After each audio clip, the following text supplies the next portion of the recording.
കോഴിക്കോട് വടകരയിൽ നിന്ന് കാണാതായ വിഷ്ണുവിനെ കണ്ടെത്തി. പയ്യന്നൂർ റെയിൽവേ സ്റ്റേഷനിൽ നിന്നാണ് കണ്ടെത്തിയത്.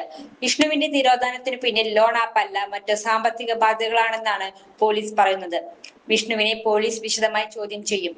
വിഷ്ണുവിന്റെ സുഹൃത്തുക്കൾ, ബന്ധുക്കൾ പോലീസ് മൊഴിയെടുക്കും. ഒളിവിൽ കഴിഞ്ഞ സമയം ആരെയൊക്കെ ബന്ധപ്പെട്ടു എന്നതും പോലീസ് പരിശോധിക്കും. തിരോധാനത്തിന് പിന്നിൽ മറ്റ് സാമ്പത്തിക ബാധ്യതകളെന്ന് പോലീസ് പറയുന്നത് 10,000 രൂപയാണ് 25-കാരനായ വിഷ്ണു ലോൺ ആപ്പിൽ നിന്നും വായ്പയെടുത്തത്.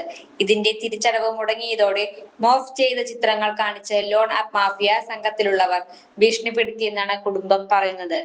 ചുരുങ്ങിയ ചിലവിൽ വീട്ടുമുറ്റത്തൊരു വിളക്ക്, വൈദ്യുതി വേണ്ട, ബാറ്ററി വേണ്ട, പൂർണ്ണമായും സോളാറിൽ പ്രവർത്തിക്കുന്ന ലൈറ്റുകൾ നിങ്ങളുടെ വീടുകളിലോ സ്ഥാപനങ്ങളിലോ എവിടെയായാലും സ്ഥാപിച്ചു കൊടുക്കുന്നു.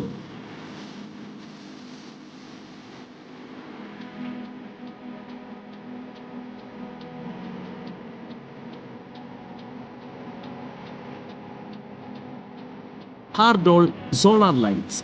കൂടുതൽ വിവരങ്ങൾക്ക് വിളിക്കേണ്ട നമ്പർ 9447132148. കൂടുതൽ വാർത്തകൾക്ക് ഞങ്ങളുടെ ചാനൽ സബ്സ്ക്രൈബ് ചെയ്യുക. ഫേസ്ബുക്ക് ഫോളോ അപ്പ് ചെയ്യുക. വാർത്തകൾ വേഗത്തിലറിയാൻ എനി ടൈം ന്യൂസ്.